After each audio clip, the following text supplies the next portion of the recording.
Railway under graduate level की परीक्षा दे रहे सभी छोटे भाई बहनों को मेरा प्यार भरा नमस्कार। साथियों, अभी अंडर ग्रेजुएट लेवल के जो पेपर्स चल रहे हैं उनकी प्रत्येक दिन एनालिसिस के लिए हमने यह जो सेशन स्टार्ट किया, इसमें मैं आप सबका स्वागत करता हूं। आइए देखते हैं आज किस तरह के पेपर पूछे गए थे। ठीक है ना। पहला क्वेश्चन आपके सामने ये रहा। सवाल आपको बोल रहा है 15 पुरुष एक दिन में 7 घंटे कार्य करते हैं और एक कार्य को 12 दिनों में कर सकते हैं। मामला किसका हो गया? घंटे, मेंस एंड डे। तो यहां पर हम क्या स्थिति कर देते हैं, यहां पर जो हम यूज करते हैं वो इसको यूज करते हैं। भाई एमडीएच मसाले को सब कुछ मिला दिया गया है तो मसाला भी तो डालेंगे तभी तो टेस्ट आएगा। M2D2H2/W2। अब आप देखिए 15 पुरुष है, ठीक है, 7 घंटे है, ये भी ठीक है, 12 दिन है, ठीक। काम एक है तो इसको छोड़ देते हैं, एक ही रहने देते हैं। 14 दिन है, ठीक है, 9 घंटे है, ठीक है। आदमियों की संख्या आपको निकालनी है और कितना है? पहले वाले काम का 3 गुना, मतलब यहां 1 हो रहा था तो यहां काम कितना होगा? 3। अब आप देख लीजिए, इसको कट कर लेते हैं। देखिए 7 दूनी 14, 3 तिया 9, 3 दूनी 6, 6 दूनी 12, मतलब x की वैल्यू कितनी आ जाएगी? 30। मतलब इस काम का 3 गुना करने के लिए मुझे 30 आदमियों की आवश्यकता होगी। दिया गया है ऑप्शन नंबर 1 में। ठीक है, बात कर लेते हैं दूसरे क्वेश्चन की।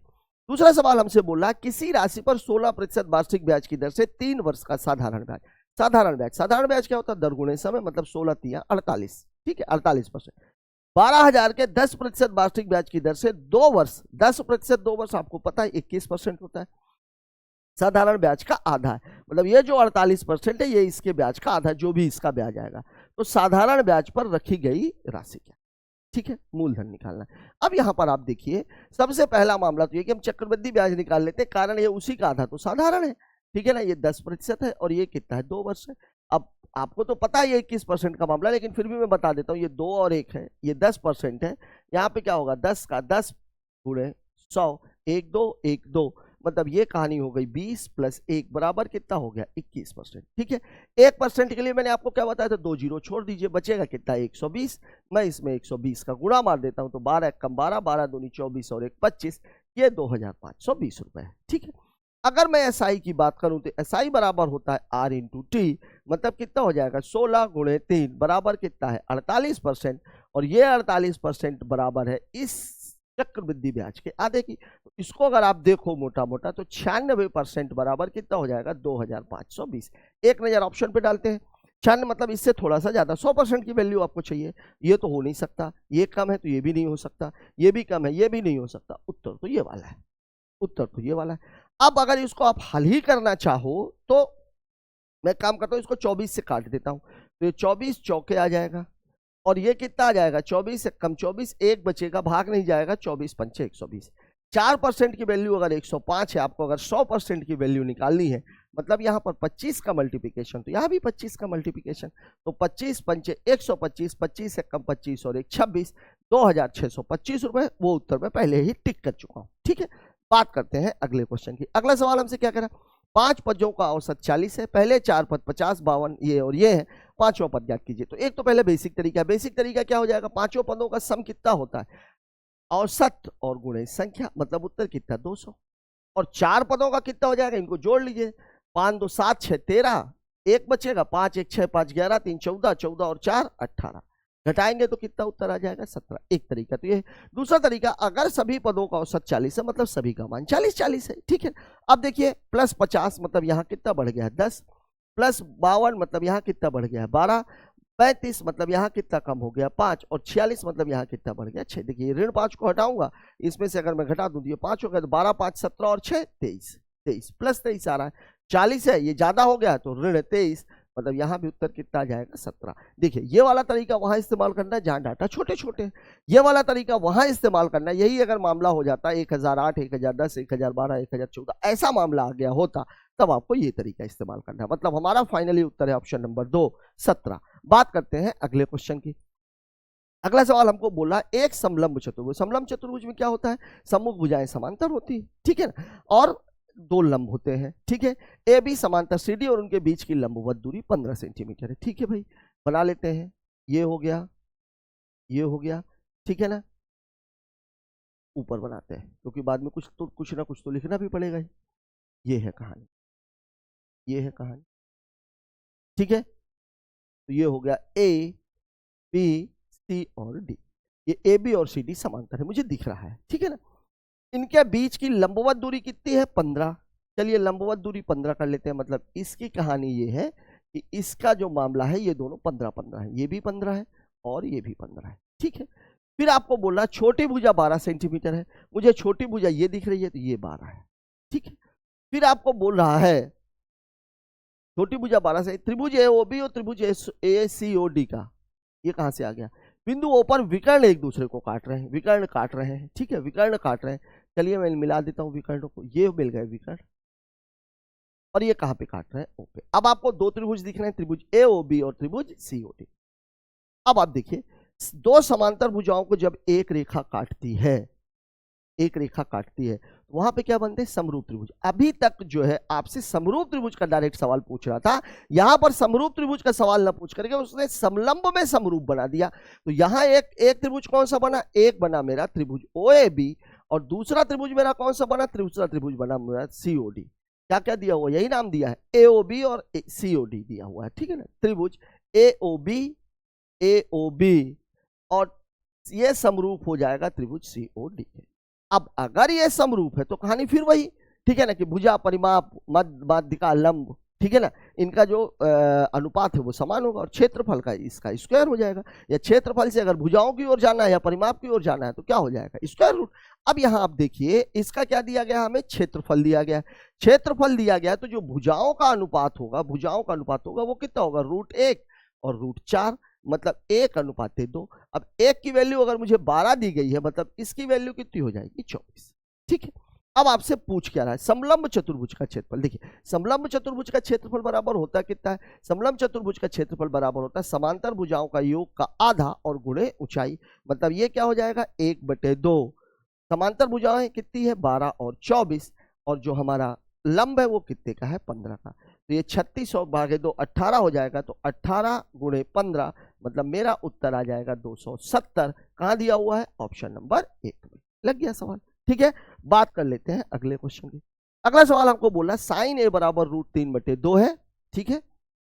वैल्यू निकालनी है कॉसेक ए प्लस, क्या बात है, बहुत ही सरल सवाल है। √3/2 कहां पे होता है, कहां पे होता है, 60 डिग्री पे, ठीक है ना। मतलब यहां से मैं ये कह सकता हूं कि जो ए की वैल्यू है, ए की वैल्यू है ये 60 डिग्री है।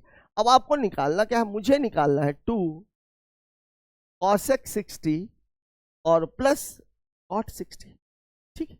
अब ये रख दीजिए, तो 2 cosec की वैल्यू तो साइन की उल्टी होती है, मतलब ये हो जाएगा 2/√3 और cot 60 की वैल्यू होती है 1/√3। लग गया सवाल, √3 ये आ गया, यहाँ पे बचेगा कितना, 2 + 1 मतलब ये बचेगा 3/√3। अब अगर इसको भी मुझे कंक्लूड करना है, √3 को हटाना है, परिमेयीकरण कर दीजिए, ये आ गया, तो यहाँ से बचा 2, यहाँ से बचा √3, मतलब मेरा उत्तर हो जाएगा 2√3 दिया गया है ऑप्शन नंबर 1 में, ठीक है। बात कर लेते हैं अगले क्वेश्चन की। अगला सवाल हमको बोला एक बेद में सफेद और लाल पत्थरों का अनुपात 3:5 है, लाल की संख्या 150 है, तो सफेद पत्थरों की 90। कैसे भाई, भाई ये दिया हुआ है सफेद, ये दिया हुआ है लाल, इनका रेशियो है 5, 5 की वैल्यू इसने 150 दे रखी है, 1 की वैल्यू 30, तो 3 की वैल्यू कितनी हो जाएगी, 90 दिया गया है ऑप्शन नंबर 2 में, ठीक है। बात करते हैं अगले क्वेश्चन की। अगला सवाल मेरे से क्या कह रहा है, अगला सवाल कह रहा है एक इलेक्ट्रिक बल्ब को 4100 रुपए में खरीदा गया, उसकी कीमत 7% की दर से कम होती है, ठीक है ना। 1 वर्ष बाद उसकी कीमत क्या होगी, 7% कम होती है, मतलब मामला भैया 4100 में से कितना घटाना है, 7 कम 7, 7 चौक 28, ठीक है। 4100 में से 300 घटा देंगे, कितना आ जाएगा, कितना आ जाएगा, 3800। 3800 तो सभी में दिया हुआ है, 13 यहाँ दिया था हमने, 13 यहाँ भी दे देंगे, तो उत्तर कितना आ जाएगा, 3813। कहाँ दिया हुआ है, ऑप्शन नंबर 2। मैंने क्या किया, इस 87 को 300 बना दिया, तो 13 दिया, 13 मैं यहाँ भी दूंगा, 4100 में से 300 घटाया 3800 और ये 2 जीरो था, 13 जुड़ गया, तो 13 ही आ गया, 3813 रुपए इसकी, और 7% कम हो रहा है। 1 वर्ष का मामला था, अगर 2 वर्ष का मामला होता तो जरूर दिक्कत होती, ठीक है। एक राहुल 3 घंटे में 80 किलोमीटर प्रति घंटे की दर से अपनी यात्रा पूरी करता है, लौटते समय 7.5 घंटे में, जाते समय 3 घंटे में, यहाँ पर 7.5 घंटे में, ठीक है। जाते समय और लौटते समय, मैं बार बार आपको एक चीज बोल रहा हूँ कि टाइम, डिस्टेंस एंड स्पीड में 80% क्वेश्चन केवल एक थीम पर पूछे जाते हैं, दूरी समान होती है तो चाल और समय का अनुपात एक दूसरे का उल्टा होता है। यहाँ पर आप देखिए जो टाइम है वो आपको दिया गया है कि एक बार उसको लग रहा है 3, तो एक बार उसको लग रहा है 2.5।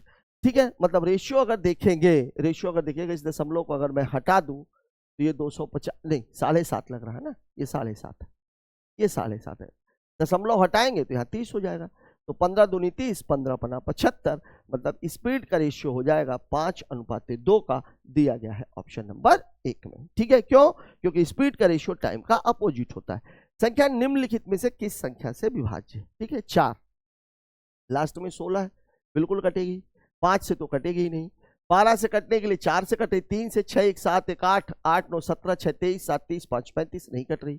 8 से देखिए आप, 8 के लिए मैंने क्या बोला था, सैकड़िक अंक चेक कीजिए, सैकड़िक अंक तो विषम है, तो लास्ट के 2 अंक में 4 जोड़ने के बाद वह 8 से कटनी चाहिए। 4 जोड़ने के बाद 16 4 20, 8 से नहीं कटेगी, मतलब मेरा उत्तर 100% 4 है। वैसे बाकियों को चेक करने की भी आवश्यकता नहीं है। ठीक है, बात कर लेते हैं अगले क्वेश्चन की।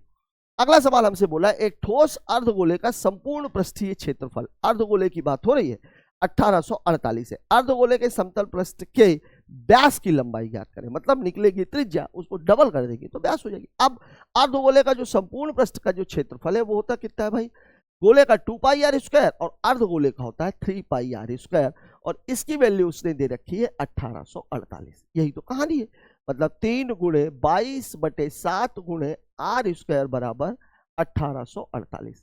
चलिए मैं 11 से काटता हूं, 11 दूनी 22, 11 कम 11 7 बचेगा, 11 छक्के 6 6 8 बचेगा, 11 8 88। ठीक है, 6 से कटेगा क्या, 6 से कट रहा, 3 दूनी 6, 6 दूनी 12, 6 8 48, मतलब r² बराबर कितना हो जाएगा 7 × 28। मतलब इसका अगर मुझे वर्गमूल निकालना है, मतलब r निकालना है, तो 7 × 7 × 4। अब देखिए r की वैल्यू कितनी आ गई, यहाँ से 7 बाहर, यहाँ से 2 बाहर, मतलब 14, लेकिन आपसे व्यास पूछ रहा है तो 2 × 14, मतलब मेरा उत्तर हो जाएगा 28 सेंटीमीटर, दिया गया है ऑप्शन नंबर 3 में। ठीक है, व्यास पूछा गया, त्रिज्या पूछा गया होता तो उत्तर 14 सेंटीमीटर होता। बात करते हैं अगले क्वेश्चन की। अगला सवाल मेरे से क्या कह रहा है, एक कुर्सी का अंकित मूल्य 1600 रुपए है, 10% और x% की 2 क्रमिक छूट देने के बाद 1368 रुपए में बेची जा रही है। ये सवाल लगभग हर पेपर में पूछा जा रहा है। ठीक है, यहां पर आप पहले ये देखिए कि भैया सामान कितने का है, मतलब ये 1600 रुपया था और इसको बेचा उसने 1368 में, 68 ही है ना, 86 68 है, 68 है। ठीक है, तो अगर मैं इसको 16 से काटूंगा तो ये 100 आएगा, तो 100 की चीज कितने में बिकेगी, 16 8 128, 8 16 पंचे 80, 16 पंचे 80, 16 पंचे 80, मतलब जो छूट मुझे मिल रही है 100 में 85 गया 15, मतलब 14.5%। ठीक है, अब एक छूट तो आपको 10 की दी गई है, 10 की दी गई है। ठीक है, तो अब दूसरी छूट 4.5 से ऊपर होनी चाहिए, 4.5 से ऊपर होनी चाहिए। यहां देखिए 7 है, ये उत्तर हो नहीं सकता, ये कम है, ये उत्तर हो नहीं सकता, ये कुछ ज्यादा ही ज्यादा है, ये उत्तर हो नहीं सकता, मेरा उत्तर तो है 5। ठीक है, अब इसको आप कैलकुलेट करके भी देख लीजिए, देखिए 10 + 5 -10 × 5/100, देखिए 0 0 कैंसिल, ये 0.5 आ जाएगा, तो 15 - 0.5, उत्तर कितना 14.5। अगर आंकड़े दूर दूर हो तो बेहतर यह है कि आप सवाल को लगाइए मत, कि यहीं से आप कैलकुलेट, देखिए 10 और 7 कितना हो जाता है 17, 17 में 0.7 घटाना पड़ता, तो ये तो ज्यादा दूर है, 18 और ज्यादा दूर है, 4 इससे बिल्कुल कम है और बाद में तो उसको घटना है, तो 4 तो कम ही है, मतलब मेरा उत्तर पहली बार में ही दिख रहा था कि उत्तर कितना है 5। बात कर लेते हैं अगले क्वेश्चन की। अगला सवाल मेरे से क्या कह रहा है, यदि z + 1/z बराबर 4 है तो z² + 1, क्या बात है।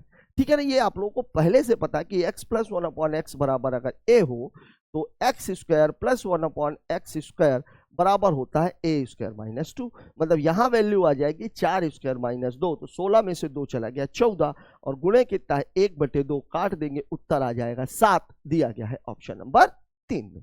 ठीक है, बेसिक सवाल था और किससे रिलेटेड था, सीधे सीधे फॉर्मूले से। बात करते हैं अगले क्वेश्चन की। एक आदमी धारा के प्रतिकूल जाने में धारा के अनुकूल जाने से 2 गुना समय लेता है। ठीक है, इस त्रिज्या में यहां पर भी मामला वही है। ठीक है ना, दूरी समान है तो चाल और समय का अनुपात एक दूसरे का अपोजिट है, बस यहां पर एक चीज का अंतर है, और वो अंतर क्या है आइए देख लेते हैं। समय की बात हो रही है, धारा के अनुकूल x + y और धारा के प्रतिकूल x - y, तो यहां पर अगर एक समय लेता है तो यहां 2 लेगा, मतलब स्पीड अगर यहां 2 रहेगी तो यहां 1 रहेगी। अब आप देखिए, अगर ये x + y और x - y दिया हुआ, मतलब x की वैल्यू क्या हो जाएगी, दोनों के योग का आधा, और y की वैल्यू क्या हो जाएगी, दोनों के अंतर का आधा, मतलब ये हो जाएगी 3/2 और ये हो जाएगी 1/2, ये और ये कैंसिल, मतलब रेशियो आ जाएगा 3:1 का दिया गया है ऑप्शन नंबर 1 में। ठीक है, बात करते हैं अगले क्वेश्चन की। अगला सवाल हमसे बोला एक आयत की लंबाई और चौड़ाई 5:7 के अनुपात में है, इसके आयत का परिमाप 48 सेंटीमीटर, 7 5 12 दूनी 24, 24 दूनी 48, 10 और 14, इस आयत का क्षेत्रफल 140। ठीक है, कैसे, देखिए मैंने एक को मान लिया 5x, एक को मान लिया 7x, परिमाप की बात हो रही है तो गुणे 2 बराबर कितना दिया हुआ है 48। ठीक है, तो ये कितना हो गया 24, 7 5 12x, 12x बराबर 24 है, मतलब x की वैल्यू, मतलब x बराबर कितना हो जाएगा 24/12, मतलब कितना है 2, मतलब ये कितना है 10 और ये कितना है 14। क्षेत्रफल पूछा हुआ तो क्षेत्रफल बराबर होता है L गुणे B, मतलब 10 गुणे 14, मतलब मेरा उत्तर आ जाएगा 140। कहां दिया गया है, ऑप्शन नंबर 3 में। ठीक है, बात करते हैं अगले क्वेश्चन की। अगला सवाल वह कौन सी सबसे बड़ी संख्या है जिससे 2036 और 233 को विभाजित करने पर क्रमशः 12 और 13 शेषफल बचे। ठीक है, एलसीएम एचसीएफ का ये वैसा सवाल है जैसा एनटीपीसी पूछ रहा था, एनटीपीसी पूछ रहा था, कई सारे सवाल आपको ऐसे मिलेंगे। ठीक है, देखिए 2036 है और ये कितना है 233 है। ठीक है, अब यहां से मुझे 12 घटाना है, 13 घटाना है, ये कितना 6 में 2 गया 4, 3 में गया 2, 2024 आ जाएगा, 13 घटाओगे ये 220 आ जाएगा। ठीक है, अब देखिए अगर मैं इसमें से इसको घटाऊं, इसे अंतर करके निकालते हैं, लेकिन एक संख्या बहुत ही छोटी है। ठीक है, बेसिक चीज ये है कि HCF इसमें भी होगा, HCF इसमें भी होगा। मैं इसी संख्या को टुकड़े कर लेता हूं, देखिए 10 है, 0 है, मतलब 2 गुणे 5 तो रहेगा ही, और 22 है तो 1 2 भी रहेगा और 1 11 भी रहेगा। अब आप देखिए यह संख्या 2 से भी कटेगी, 4 से भी कटेगी, 5 से नहीं कटेगी, 11 से कट रही है क्या, 4 2 2 4 बिल्कुल कट रही है, मतलब 100% ये संख्या का HCF कितना हो जाएगा 44 दिया गया है ऑप्शन नंबर 1 में। ठीक है, बात करते हैं अगले क्वेश्चन की। अगला सवाल मेरे से क्या कह रहा है, ये रहा, दो नल ए और बी एक टंकी को क्रमशः 20 मिनट और 30 मिनट में भर सकते हैं, नल सी इसे 40 मिनट में खाली कर सकता है। बेसिक क्वेश्चन देखिए ए बी और सी, लेकिन ये खाली करने वाला है, ये 20 है, ये 30 है, ये 40 है, ये टाइम है, इन तीनों का एलसीएम 120 हो जाएगा, तो ये 6 ये 4 ये 3, तो ए बी सी बराबर कितना हो जाएगा, ध्यान रखिएगा ये माइनस है और ये प्लस है, 6 4 10, 10 में से 3 चला गया 7, 120/7। ठीक है,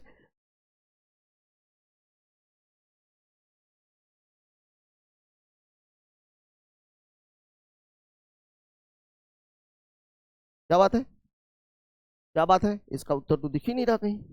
ठीक है, लेकिन उत्तर तो यही आएगा, ज्यादा से ज्यादा ये हो सकता है 17 7 100 नहीं, 17 सही 1/7। ठीक है, इसमें कहीं दिख नहीं रहा, इसको आप कर लीजिएगा 17 सही 1/7। ठीक, बात करते हैं अगले क्वेश्चन की। अगला सवाल मेरे से क्या कह रहा है, एक कक्षा में 30 छात्रों की औसत आयु 15 वर्ष है, शिक्षक को भी शामिल कर लिया जाए तो औसत आयु 1 वर्ष बढ़ जाती। देखिए पहली बात तो ये है कि जो आदमी किसी ग्रुप में शामिल होता है वो ग्रुप के जैसा ही हो जाता, मतलब उसका औसत भी मैं वही मानूंगा, तो 15 साल तो उसकी आयु हो गई ग्रुप में शामिल होने की वजह से। अब एक एक साल बढ़ रही है, कितने लोगों की, 30 तो था ही, एक टीचर भी बढ़ गया, तो 31 लोगों की, मतलब 31 + 15, उत्तर कितना हो जाएगा 46 वर्ष। कहां दिया हुआ है, ऑप्शन नंबर 3 में। ठीक है, बात करते हैं अगले क्वेश्चन की। एक ड्राइवर एक कार को 60 किलोमीटर प्रति घंटे की समान गति से चलाता है, 330 किलोमीटर दूर स्थित गंतव्य पर 30 मिनट देरी से पहुंचता है। 60 किलोमीटर है, 330 मिनट है, मतलब टाइम बराबर क्या होता है, टाइम बराबर होता है डिस्टेंस अपॉन स्पीड, मतलब ये 330 था, ये 60 था, ये और ये कैंसिल, कितना हो जाएगा ये 5.5 घंटे। ठीक है, 5.5 घंटे लग रहा है, 30 मिनट देरी से पहुंचना, 30 मिनट का मतलब होता आधा घंटा, तो अब अगर मैं इसमें से आधा घंटा घटा दूंगा, मतलब यहां कितने घंटे में पहुंचना चाहिए, 5 घंटे।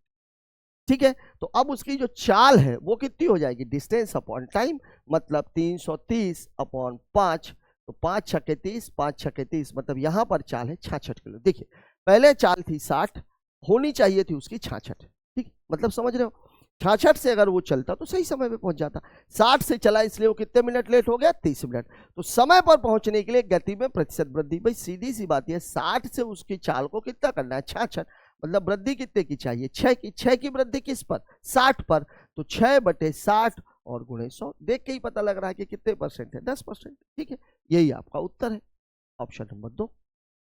ठीक है, बात कर लेते हैं अगले क्वेश्चन की। अगला सवाल मेरे से क्या कह रहा है, एक आदमी ने अपने सामान पर 20% अधिक मूल्य अंकित करने के बाद उसे 12% लाभ पर बेचा। देखिए छूट की बात नहीं की गई है, लाभ हमेशा किस पर होता है, क्रय मूल्य पर, और जो अंकित मूल्य ज्यादा अंकित किया जाता है वो भी किस पर किया जाता है, क्रय मूल्य पर। मतलब दोनों ही चीजें क्रय मूल्य से जुड़ी हुई है। तो अगर मान लीजिए इसका क्रय मूल्य 100 रुपए में खरीदा था, मतलब उसने अंकित कितना कर दिया, 120, ये एमपी हो गया। और अगर ये 100 रुपए था तो उसको बेचा कितने में उसने, 112 रुपए, ये आपका एसपी है। और ये दोनों आपके सीपी है, ये सीपी है, ठीक है। मतलब उसे छूट प्रतिशत ज्ञात की, मतलब 120 रुपए की जो चीज थी इसको 112 में बेचा, मतलब छूट कितने की मिली है, 8 की। 8 की छूट 120 पर, छूट हमेशा इस पर मिलती है। तो 120 और गुणे कितना, 100, तो ये कितना हो जाएगा, 15, 5 तिहाई 15, 20, 20/3 मतलब 6 सही 1/3%, नहीं 2/3 आएगा ना, हाँ ठीक है, 1/3 के, अच्छा दशमलव में दिया हुआ, ये हो जाएगा, ठीक है। बात कर लेते हैं अगले क्वेश्चन की। अगला सवाल मुझसे बोला 17,600 रुपए को 2 वर्षों के लिए 7% प्रतिवर्ष की दर से चक्रवृद्धि ब्याज कितना होगा। ये थोड़ा सा सवाल ठीक है। देखिए मैं आपको दो चीजें बता रहा हूं। देखिए पहले तो ये 7% है, तो 100 से 107 कर लेते हैं, स्क्वायर है, मतलब ये है मामला, ठीक है। तो एक तरीका तो ये है आपका, ठीक है। दूसरा तरीका ये, सीधे अगर ब्याज पूछ रहा 2 वर्ष का मामला है तो हम क्या बता रहे हैं, 2 और 1, तो यहाँ पर तो 7 और यहाँ पे कितना, 7 गुणे 7 और बटे 100, तो 7 दूनी 14 और ये 7 सत्ता 49, मतलब यहाँ पे 0.49, मतलब टोटल जो ब्याज है वो कितना हो जाएगा, 14.49%, ये आपका ब्याज हो जाएगा। निकटतम पूछ रहा है तो मैं इसको 14.5 कर देता हूं। और यहां पर जो 1% है वो कितना है, 176, मतलब 176 में मुझे किसका गुणा करना है, 14.5 का। थोड़ी सी बुद्धि खर्चा करते हैं, इसमें मैं 2 का भाग लगा के इसको 88 कर लेता हूं, इसको 2 कर देता हूं, इसको 14.5 कर देता हूं, तो ये पूरा का पूरा डाटा कितना हो जाएगा, 29, मतलब मुझे निकालना है 88 गुणे 29। अब ये 88 रिपीटेड अंक है, तो मैं एक काम करता हूं, बड़ा आसान है इसका गुणा कर, 9 8 72, 9 2 11 8 88, ठीक है, और 8 दूनी 16, ठीक है। तो ये कितना हो जाएगा, 2 8 7 15, 8 1 9 16 और 9 25, 2552 रुपए मेरा उत्तर होना चाहिए, ठीक है। दिया हुआ है 2550, लगभग में पूछ रहा है, मैंने लगभग में निकाल दिया। हाँ थोड़ा सा एक चीज और भी आप कर सकते थे, इसको 29 को आप सीधे 30 भी बना सकते थे, मतलब इस 14.5 को 15 भी बना देते, तो कितना आता, 15 छक्का 90, 15 सत्ते 105 और 9 114, 15 कम 15 2640 आ जाता, थोड़ा सा कम करना पड़ता है इसको, ठीक है ना। बात वही की वही है, ठीक है ना। कुल मिलाकर के सवाल को, कैलकुलेशन को थोड़ा सा आप लोग ढंग से कीजिए।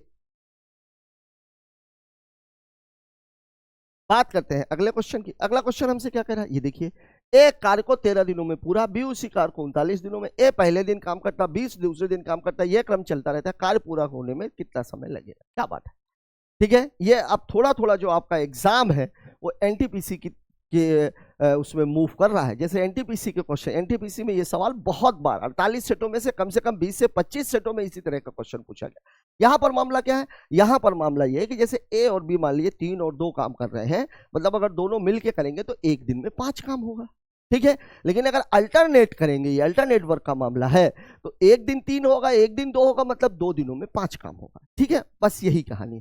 इसमें शुरू क्यों करते हैं, ए पहले दिन काम करता है, क्योंकि लास्ट में जो बचेगा, ठीक है ना, वो कैलकुलेशन यहीं से होता है, ठीक है। ए काम कितने दिनों में कर रहा है, 13 दिनों में, बी कितने दिनों में कर रहा है, 39 दिनों में, ठीक है। ये टाइम है, मतलब इनका तो सीधा सीधा दिख रहा है, एलसीएम 39 होगा, तो इफिशियंसी इसकी हो जाएगी 3, इसकी हो जाएगी 1, तो ये टोटल कितना हो गया, ये टोटल हो गया 4 काम बराबर कितना, 2 दिन, और इसी को हम मान लेते हैं 1 यूनिट।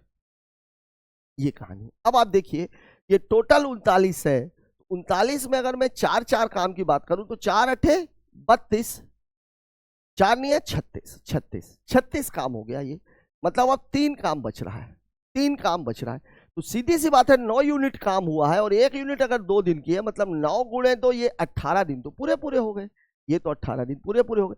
अभी भी बचा हुआ काम कितना है, 3 है, और काम को शुरू कौन कर रहा है, ए कर रहा है, तो ए तो एक दिन में 3 ही काम करेगा, तो 3 एक कम 3, मतलब यहां से भी आपको 1 दिन मिल गया, मतलब आपका उत्तर हो जाएगा 19 दिन, दिया गया है ऑप्शन नंबर 3 में, ठीक है।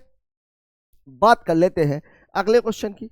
अगला सवाल मेरे से क्या कर रहा है, एक वस्तु का क्रय मूल्य ज्ञात कीजिए, लाभ प्रतिशत 14 है, ठीक है। और वस्तु का विक्रय मूल्य 31 वो सीधे सीधे 14% अगर लाभ है, मतलब मामला है 114% का, और इसके बराबर दिया हुआ है 31,920, और आपसे क्रय मूल्य पूछ रहा है, मतलब बात हो रही है 100%।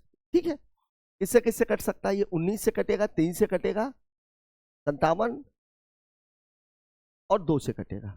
तो 3 1 4 9 4 13 2 15 बिल्कुल कट रहे हैं। 6 से कट रहा है तो 6 19 से पहले मैं 6 से काट देता हूँ, तो 6 पंचे 30, 6 3 18, 6 दूनी 12, ये हो गया। 19 से अगर काटेंगे तो 19 दूनी 38, 38 12 3 15, 19 8 280 आ गया। अब अगर एक की वैल्यू 280 है तो 100 की वैल्यू कितनी हो जाएगी? 28,000। 2 जीरो यहाँ, 2 जीरो यहाँ, बढ़ा दीजिए। कहाँ दिया गया? ऑप्शन नंबर 1 में।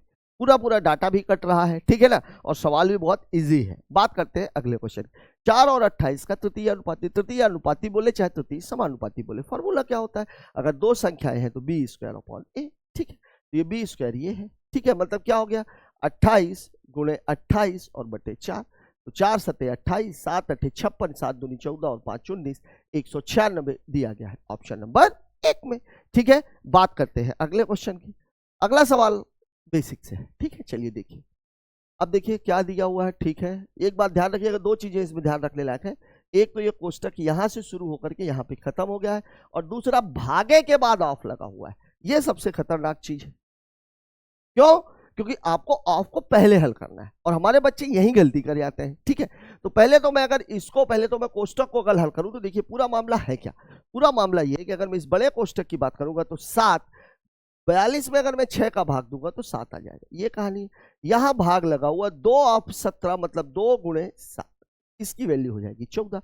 यहां भी आ गया 14, तो 14 भागे 14, और इसके पहले है गुणे 3, और यहां है 42 भागे 3, ये कहानी है।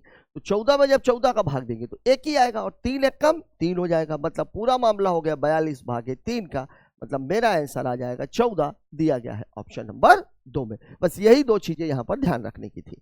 बात करते हैं अगले क्वेश्चन की। ए, बी और सी ने 4:7:8 के निवेश के साथ व्यापार प्रारंभ किया। एक वर्ष बाद ए ने अपना निवेश 50% बढ़ा दिया, मतलब आधा बढ़ा दिया। सी ने अपना निवेश आधा कर दिया। ठीक है, सी और ए, ठीक है, ध्यान दीजिएगा। सी की 4 है, ये आसानी से बढ़ जाएगी। 8 का आसानी से कम हो जाएगा। यहाँ ध्यान देना है, डाटा को दशमलव में लेकर के नहीं जाना। अगर जरूरत पड़ती तो मैं क्या करता, इसको डबल कर लेता, मतलब इसको 8, इसको 14 और इसको 16 मान लेता, तो आधा करने में और डबल करने में, मतलब आधा बढ़ाने में आसानी हो जाती। ठीक है, 2 वर्षों के बाद कुल लाभ। इसमें 2-3 मोटी मोटी चीजें। पहली बात तो यह है कि मामला वर्ष का है, तो इसको आप महीने में कैलकुलेट बिल्कुल मत करना, कैलकुलेशन जबरदस्ती में बढ़ जाएगा। ठीक है, दूसरी एक बात यह है कि जो लाभ का बंटवारा है वो किसके आधार पर होता है? लगाई गई पूंजी और समय के अनुपात में। तो देखिए, ए और बी और सी, ये 3 लोग हैं। पहले इसने लगाया 4, 1 साल तक ये बना रहा। फिर इसने क्या किया? 50% बढ़ा दिया, तो 4 का 50% कितना होगा? 2 बढ़ा दिया, मतलब हो गया 6, और ये फिर 1 साल तक लगा रहा। ठीक है, बी का मामला 7 है, लेकिन इसके साथ कोई चेंज नहीं हुआ, मतलब ये तो एज इट इज है। ठीक है, सी ने 8 लगाया, 1 साल तक तो 8 ही लगा रहा। फिर इसने आधा कम कर दिया, आधा कर दिया, 50% कम कर दिया, मतलब कितना कर दिया? 4 कर दिया, और ये भी 1 साल तक लगा रहा। पूरी कहानी ये। ठीक है, अब आप देखिए 4 और 6 4 10, ये 10 है, ये कितना है? 14 है, और ये कितना है? 8 और 4 12 है। 2 से तो सभी कट रहे हैं, तो ये 5 है, ये 7 है, और ये 6 है। ठीक है, ये कहानी है। टोटल कितना दिया हुआ है? 14,400 रुपये। ये टोटल आ कितना रहा है? 18। तो 18 से अगर मैं काटूंगा तो ये कितनी बार कटेगा? 18 8 144। पूछा किसका है? बी का। बी का हिस्सा पूछा हुआ है, तो 7 गुणे 800, मतलब मेरा उत्तर हो जाएगा 5,600 रुपए। कहां दिया गया है? ऑप्शन नंबर 4 में। ठीक है, बात कर लेते हैं अगले क्वेश्चन की। अगला सवाल हमसे बोला, वह सबसे छोटी संख्या के अंकों का योग क्या होगा जिसे 625 361 में जोड़ने पर यह एक पूर्ण वर्ग बन जाए। यहां पर आप लोग 2-3 बातें अपने दिमाग में अच्छे तरीके से बैठा लीजिए। पहली बात, जो भी बच्चे इसको जो है जोड़ा बना करके वर्ग मूल निकालने की कोशिश करते हैं, वो केवल और केवल अपना समय किल करते हैं। पहली बात ये रहती है कि जिस संख्या का इकाई अंक, जिस संख्या का इकाई अंक 2 हो, 3 हो, 7 हो या 8 हो, वह पूर्ण वर्ग नहीं होगी, वह पूर्ण वर्ग नहीं होगी। ये तो निगेटिव वाला मामला है। ठीक है, वही संख्या पूर्ण वर्ग होगी, वही संख्या पूर्ण वर्ग होगी जिसके अंकों का योग, जिसके अंकों का योग 1 हो, 4 हो, 7 हो, या ये दो चीजें। ठीक है, अब देखिए आपको जोड़ना है। ठीक है, अगर मैं इसमें से 8 में 1 जोड़ूंगा तो 9 आएगा, ये हो सकता है। 6 में 1 जोड़ूंगा 7 आ जाएगा, ये तो हो ही नहीं सकता। 5 में 1 जोड़ूंगा 6 आएगा, ये हो सकता है। 11 में अगर मैं 1 जोड़ूंगा 12 आएगा, ये भी हो नहीं सकता। मतलब अब आपके पास केवल दो ऑप्शन बचे हुए हैं, 5 और 8। क्या बचे हुए हैं? 5 और 8। अब इन्हीं दोनों में से कोई एक हो सकता है। अब देखिए, अगर इसका मैं सम करूं, एक एक वाले से तो दो ऑप्शन हमने काट दिए, अब इसकी बात कर लेते हैं। तो देखिए 6 2 8 5 13 3 16 6 22 और 1 23। 23 का मतलब कितना हुआ?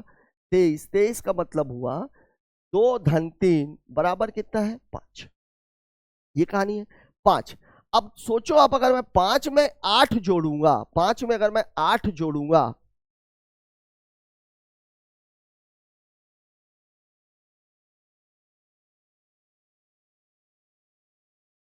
कितना? 6 2 8 5 13 3 16 6 22 और 1 23। 23 23 का मतलब 5 है। 5 में अगर मैं 8 जोड़ूंगा तो 13 आएगा, तो इसका सम कितना हो जाएगा? 4। ठीक है, 5 में अगर मैं 5 जोड़ूंगा तो कितना आएगा? 10, तो इसका सम कितना हो जाएगा? 1। ठीक है, 1 और 4 ये तो दोनों ही आ रहा है, दोनों आ रहा है। इसका मतलब ये है कि सवाल को लगाना ही पड़ेगा। ठीक है चलिए, मैं ये सिर्फ ये कहना चाह रहा हूं, ये दोनों नियम आप लोग याद रखिए, ज्यादातर सवाल यहां से टकरा जाते हैं। इस सवाल में जरूर थोड़ी सी दिक्कत हो गई। चलिए देख लेते हैं। अब हम कर 625 361 का जो वर्गमूल निकालेंगे, ये दो दो का जोड़ा बन गया। कितनी बार जाएगा ये? 8 बार तो जाएगा नहीं, 7 बार जाएगा। 7 7 49, कितना बचेगा? 13। यहाँ से 7 + 7 कितना हो जाएगा? 14। ये 53 उतर जाएगा। ठीक है, अब आप देखिए जरा सा, 14 8 112, 14 नहीं है 126, 9 बार जाएगा क्या? 14 8 14 नहीं है 112, 112 और 8 120, 126। 14 नहीं है 126 और 9, 9 को अगर मैं लूं यहाँ पे तो 9 9 81, 14 नहीं है 126, 126 और 8 134। ठीक है भाई, ये कितना बचेगा? यहाँ से 2, यहाँ से कितना बचेगा? 1, ये हो जाएगा 1261, और यहाँ कितना हो जाएगा? ये 158।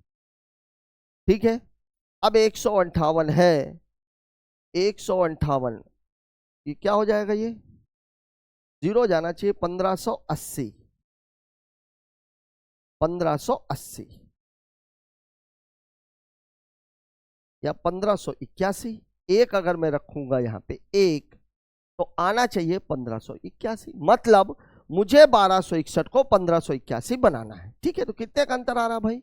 1581 - 1261, तो 0 2 और 3, मतलब कितना जोड़ना पड़ेगा? 320। 320 जोड़ने की बात हो रही है, 320। सवाल में 320 तो है नहीं। सबसे छोटी संख्या के अंकों का योग चाहिए, योग चाहिए, तो योग 3 + 2, मतलब उत्तर कितना हो जाएगा? 5 दिया गया है ऑप्शन नंबर 3 में। ठीक है, ये दोनों चीजें याद रखिएगा, ज्यादातर सवाल यहां से टकरा जाते हैं, क्योंकि ये पर्टिकुलर सवाल ऐसा था जिसमें दो ऑप्शन जिंदा होगा, इसलिए हमें सवाल को लगाना पड़ गया। बात करते हैं अगले क्वेश्चन की। a³ - b³ बराबर इतना, a - b बराबर, तो ab का मान। बेसिक फॉर्मूले का क्वेश्चन है। क्या सवाल ये? a - b का क्यूब बराबर, फॉर्मूला क्या होता है? a³ - b³ - 3ab a - b। यही तो कहानी है, सबकी वैल्यू पुट कर दीजिए। a - b की वैल्यू है 7, a³ - b³ की कितनी है? 253 -3, ab तो आपको निकालना ही है, और a - b की कितनी है? 7। इसको अगर मैं इधर ले आऊं तो ये कितना हो जाएगा? 343 - 253 बराबर -21 ab। ऋण में आएगा क्या उत्तर? अच्छा दिया तो है। ठीक है, तो ये 3 में से 3 गया 0, 34 में से 25 चला गया 9, तो 90/21, लेकिन ऋण में। ये हो जाएगा मामला। तो कितना आ जाएगा? 30, और ये कितना आ जाएगा? 7 है क्या? दिया हुआ है, दिया हुआ है ऑप्शन नंबर 4 में, ऋण 30/7। बात करते हैं अगले क्वेश्चन की। एक वृत्त में बिंदु P, Q और R इस प्रकार है कि कोण PQR बराबर इतना, इतना, QR बराबर। चलिए पहले तो मैं बिंदु ही बनाता हूं। ये कोई वृत्त है, इस पर एक 3 बिंदु है, P है, ये Q है और ये R है। ये P है, ये Q है और ये R है। ठीक है, क्या बोल रहा है? कोण PQR, मतलब तीनों को मिलाना पड़ेगा। ये हमने मिला दिया, ये हमने मिला दिया। इसकी वैल्यू ये कितना दे रहा है? इसकी वैल्यू ये दे रहा है कितना? 60 डिग्री। QRP इसकी वैल्यू कितनी दे रहा है? इसकी वैल्यू कितना दे रहा है? 80 डिग्री।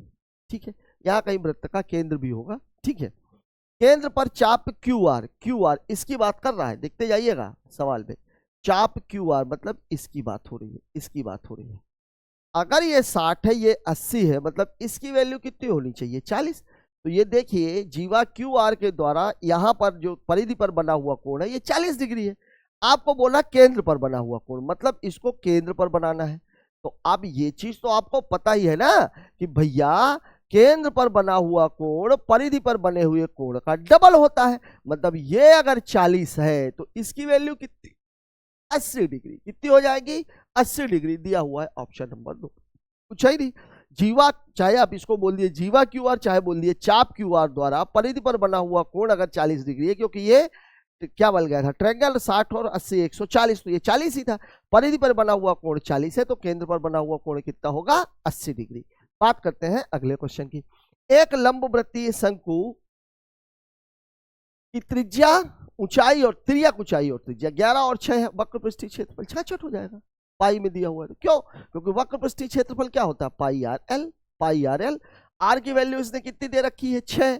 त्रिज्या ऊंचाई कितनी दे रखी है? ये और ये। उत्तर कितना? 66 पाई। ठीक है, इस सवाल में तो कुछ था ही नहीं। अगले क्वेश्चन की बात कर लेते हैं। संजय अपनी कुल आय में से 20% घर के किराए पर और शेष का मामला है, शेष का 70% घर के खर्चों पर व्यय करता है, 1800 रुपए बचाता है। देखिए जब शेष का मामला तो शेष कर ही लेते हैं ना भाई। ये 80% शेष बचेगा यहाँ पर, और ये 70% है तो ये 30% शेष बचेगा। 80% की वैल्यू कितनी होती? 4/5, मतलब 5 से कहानी 4 की है। 30% की वैल्यू कितनी होती है? 3/10, मतलब 10 से कहानी 3 की। यही तो स्थिति है। तो 2 दूनी 4, 2 पंचे 10, मतलब पूरी कहानी है 25 से 6 की। ठीक है, 25 कमाया, 6 बचाया। ठीक है, अब आपसे पूछ क्या रहा है? 1800 रुपए बचा रहा, मतलब इसकी वैल्यू उसने 1800 दे रखी है। इसको काटेंगे तो ये कितना हो जाएगा? 300। बस आप 300 का गुणा मार दीजिए, उत्तर कितना हो जाएगा? 7500 रुपए। ठीक है, बात करते हैं अगले क्वेश्चन की। ओह, तो साथियों इस क्वेश्चन के साथ ही हमारा आज का ये सेशन खत्म होता है। बहुत ही बढ़िया सवाल पूछे गए थे और सवालों का ट्रेंड भी अब थोड़ा थोड़ा सा बदल रहा है। कुछ सवाल तो बहुत ही है जो बगैर कलम चलाए हल किए जा सकते हैं, लेकिन कुछ सवाल ऐसे हैं जो अच्छे खासे कैलकुलेटिव है और एडवांस की तरफ अब मूवमेंट ज्यादा बढ़ रहा है। तो एडवांस की आप अपनी तैयारी को थोड़ा सा और बल दीजिए। मिलते हैं कल एक और नए सेशन के साथ, तब तक के लिए जय हिंद।